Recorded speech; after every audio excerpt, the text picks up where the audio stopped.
Welcome to the Dynasty Dugout Show, a podcast covering all things minor league baseball. Get a front row seat to the action with everything you need to know about the future stars of Major League Baseball. And now, here's your host, Chris Clegg.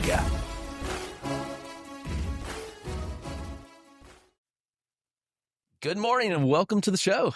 It is Tuesday, April 1st. It's April Fool's, but there's no fools here. There's only baseball to talk about. We're going to break down all the action from Monday slate of games. No minor league baseball. Monday is a traditional day off for minor league ball. So just major league slate to cover today, but a lot of good action to break down. But first, this episode is brought to you by Connect Roasters. Connect Roasters is Ian Happ's coffee company. They make an incredibly smooth blend of coffee. It's one of my favorites, and I don't say that just because they're sponsoring the show. I'm a coffee connoisseur, and I absolutely love Connect Roasters. Their Gold Glove blend is tremendous, and you can get it buy one, get one 50% off by going to connectroasters.com and using the code DynastyDugout at checkout or using the link below in the description. We're also brought to you by Chinook Seedery, the best sunflower seeds in the game. They have the widest array of flavors, and I can tell you, they're extremely good flavors at that. Go check them out. Get you some seeds today. Get 10% off at chinookseedery.com using the code DynastyDugout at checkout. All right, let's get into the show. Where to start? I think we should start with Elly De La Cruz. Combo meal. That means he had a homer and a stolen base, but he didn't have one home run. He had 2 home runs, and he absolutely obliterated them. He had a tremendous day, triple shy of the cycle. Added a single, double, 2 home runs, 5 batted ball events, all over 99 miles an hour. Neither of his home runs were cheap shots either. So you can see in the video if you're watching on YouTube. Second inning home run off Kumar Rocker went 418 feet, 107.2 mile an hour exit velocity. The 7th inning home run, even harder, 110.2 miles an hour that traveled 436 feet. Elly De La Cruz is a superstar. There's no way to put it other than that. Last year, he had 25 homers. He stole 67 bases. Honestly, this year, I think Elly's in for more. I would not be surprised if Elly hits 35 homers and he steals 75 bases. The cover star of MLB The Show is here, and he's ready to take off. This is one of the best players in the game. He's one of the most electric players in the game, and I think it's going to be a big year for Elly De La Cruz. No shock there, but this one may surprise you a little more. Andrés Gimenéz, Toronto Blue Jays. Gimenéz was traded this offseason, Cleveland Guardian, for the last few years. They signed him to a big extension, 5-year, $100 million. So pretty good money they had tied up in him, and the glove has been good. We know Gimenéz has a great glove. He has won 3 straight Gold Gloves, and he was the 2023 Platinum Glove Award winner, Fielding Bible Award winner in 2024. This kid's an all-world second baseman, even shortstop. Like, his glove is extremely valuable. But the bat has seen some decline in the last few years. We've seen him take some steps back. And you go back and you look at Andrés Gimenéz early in his career, and it was like, oh, man, this guy might be able to be a Gold Glover with a really good bat. In his first full season with Cleveland, he hit 17 homers, he stole 20 bases, and he hit 297. Had a 371 OBP. Like, there was a lot of value. The problem is Gimenéz has no approach. He chased at a 40% clip for his career to this point. And while he can make contact, he's got speed, he can steal bases. Like, he doesn't hit the ball hard at all. His exit velocities were towards the bottom of the league prior to this year. He was traded. Interesting trade. Blue Jays took on a big contract, and some, including myself, were like, that's a lot to take on for kind of a glove-only player. But Gimenéz's bat looks different suddenly. It looks really, really good. There's been some notable changes, too. Like, you look at what he's done, and you can see the difference. I'll put up the video I made this morning. Well, first off, his bat speed's 2 mile an hour faster, which is notable because for every mile an hour you add to bat speed, you add about 1.2 miles an hour of exit velocity. So off the jump, that's pretty notable. his point of contact is actually 5 inches deeper, 5 inches closer towards the plate. So he's letting the ball travel a little more. Now, point of contact's an interesting discussion point. Like I don't think we have enough data points studied to actually say like it matters all that much, but you look at different hitters like Ohtani, Freddie Freeman, those guys let the ball get deep on them. They have power to all fields. The guys with a pull heavy approach hit a lot of fly balls typically get way out in front of it. Jimenez is actually, he's kind of defying that because Jimenez is a player that has historically hit the ball on the ground way too much. His air rate was below 50% last year, which is not good at all. So letting the ball travel while getting the ball in the air more is pretty notable. Now, he's homered 3 times in 22 plate appearances. Last year, he had 9 the entire season, so that's notable. The power metrics are way up, and he's actually starting deeper in the box and way more open. Added a leg kick. He's more closed at the point of the start of the swing, and he's getting a lot more torque in his swing. Like if we had the rotational acceleration, I think we would see that be more substantial than anything else that we're talking about with Jimenez. I mean, 3 home runs, 22 plate appearances, small sample size noise, but it is something to watch. His air rate is 73.3% right now. His average exit velocity on 15 batted balls is 94.6. Do all these things stick? You know, I don't think he's going to run an average exit velocity north of 90 miles an hour, but any jump would be notable considering how low it was last year. If you look at the StatCast last year, he's up like 8 miles an hour as far as average EV goes. So that's pretty substantial. Does it all stick? We shall see, but Andrés Gimenéz has been off to an incredible start. I do want to talk about a pitcher real quick. This guy was dominant. Kris Bubic. There were several dominant pitching performances yesterday, but Bubic had gotten hype all spring, even winter. Like he was going to be back in the starting rotation after coming back from injury last year. The stuff was looking good. He had a good spring. Just some mixed results, but I thought it was a good spring overall. The stuff looked really good with Bubic.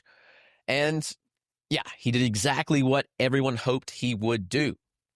6 scoreless with 8 strikeouts against Milwaukee on Monday. He allowed just 3 hits to the Brewers lineup while walking 2 and generating an impressive 15 whiffs. That's a quite good showing. Now, the fastball is interesting. He's a lefty, so you can get away with a little less velocity. He's set in the 92 to 94 mile an hour range, so it's not like big velocity by any means, but at the same time, like you look and the way it plays, I think is the most notable thing. Watch this pitch right here. Look at where his release point is and how the ball jumps. Creating 19 inches of IVB from this slot is pretty impressive. His release is interesting. Like he's a lower release, lower slot. The extension's a little less naturally when you get down that lower slot. He's like a 5'7" release height. But when the ball's jumping and getting 19 inches of vert from that release with 92, 94 miles an hour velocity, I think it's going to play. So Bubic was obviously cooking there. I think that you can expect some good results for him. I'm buying in from what I've seen. Like everything looks really good. He had 11 whiffs on that pitch. Most of any offering clearly had 15 whiffs. On the day, 11 on the 4-seam fastball. I thought he mixed his 2 sliders well. There's a sweeper. Those are more traditional sliders. Slider kind of plays like a cutter. Sweeper was good depth and had up to 20 inches of sweeping action. Average closer to 12, but 20 inches of sweep of glove side movement is pretty notable. It set 84 miles an hour. The more traditional slider set around 87. I think it played like a cutter. It had about an inch of horizontal glove side movement with pretty good carry to it, but not quite the carry you'd see of a cutter. Now, the changeup was also good. Remember, Bubic is a left-handed pitcher. He's going to throw the changeup more to right-handed bats. If you look at the surface, 11% usage to right or overall, but 20% usage against righties, which I think is notable. It's a good platoon neutralizing pitch. Sits 85, 86 with good depth to it. It's very late depth. Like you watch the movement profile on it, and it had 15 inches of fade. So while the velocity doesn't jump off the page, I think Bubic is a really good arm. Does he fully break out? Like, what does that look like? I don't know, but I think Bubic is a solid mid-rotation arm. Like, it looks really, really good. Got to give a shout out to Reese White of Prospects Live. He has loved Bubic since, I think, his early prospect days. So Bubic coming to fruition is a lot of fun. Also, Brady Singer, former Kansas City Royal, traded to the Reds for Jonathan India this offseason. Brady Singer, gem in his first start. Now, people were worried. They're like, can this guy excel in Great American Ballpark? Home run issues, home run friendly park. How would he handle it? Off to a good start so far. 7 scoreless on Monday against the Rangers with 8 strikeouts, 1 hit allowed, 2 walks, and 15 whiffs, tying Kris Bubic for the most whiffs on the day. It's an interesting profile, and he has changed his pitch mix a little bit. I think that's important to note. He had to do that. Like, if you run down the results from last year, like, there was no denying that Brady Singer was going to have to change the way he pitched. He got beat up by left-handed bats last year. 15 of 22 home runs allowed last year came against left-handed batters. Here's the split results. Versus lefties, 291, 367, 488, 20.8% home run to fly ball. Versus right-handed batters, 208, 252, 411, 8.8% home run to fly ball. His pitch mix was interesting versus lefties. Last year was 40% slider, 37% sinker, 15% four-seamer, 4.5% sweeper, and 3% changeup. Here's how he ran against lefties on Monday. 40% four-seam, 30% sinker. I mean, the heavy four-seam sinker usage is interesting, but it worked. 21% slider, 7% cutter, and 2% sweeper. The added cutter is something that I would like to see him throw more. I think that is notable. He's got to have that platoon neutralizing pitch versus lefties, even if it doesn't miss bats. Okay, I think it can work. So, looking at this profile, it's a very traditional shaped cutter. Its velo is fine. It's not great, but I think that this pitch makes sense for him. Kind of running in a little bit on lefties, kind of jam him, weak contact pitch. Like, this is what he had to do. So, is Brady Singer legit? I mean, it's possible. I think that he could be legit given what we have seen. So watch out for Brady Singer. I'd like to see this mix continue.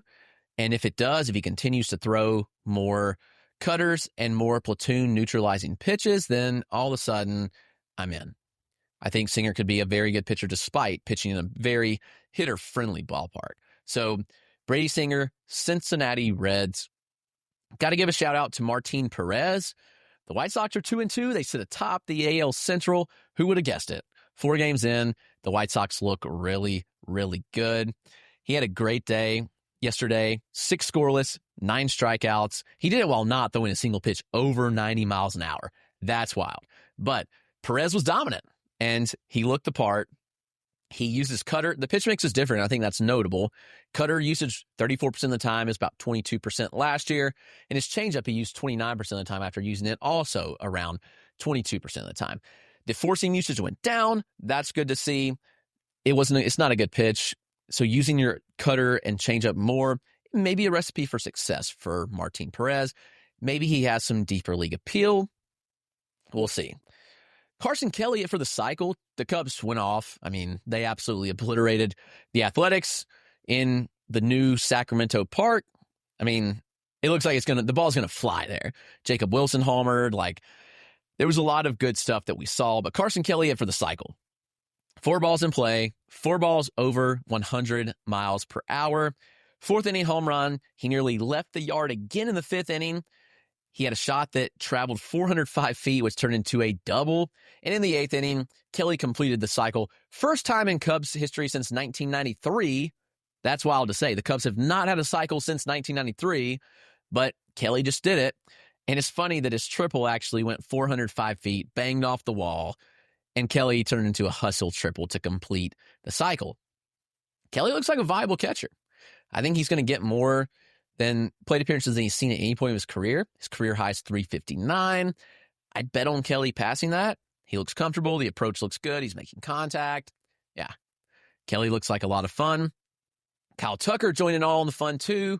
No surprise. Kyle Tucker is one of the best hitters in baseball. It's a reason the Cubs gave up the big package they did. And it's funny at the time, people were like, oh, like the Cubs didn't give up that much for Kyle Tucker, but they gave up Cam Smith, who's starting opening day with the Astros. They gave up Isaac Paredes, who's a perfect fit in Houston, tailor-made for that ballpark, and Hayden Wesneski, who's the fifth starter for the Astros. So they gave up three pieces that are all in that lineup to start for the Astros this year. Tucker had 4 hits. He had 7 trips to the plate. Just showed you how that game went. First inning double, second inning single. Pretty quiet until the 6th. He smashed another double that left the bat at 102. Nearly went yard to the opposite field. But then in the 9th inning, 417-foot bomb that left the bat at 105.7 miles per hour. He had a slower start to the year. 2 games in Japan kind of slowed him down a bit. And we can rant about the games in Japan. It is what it is. But imagine traveling across the world and then having to play baseball, being jet lagged, all the things. I think that there's probably some things that affected Tucker.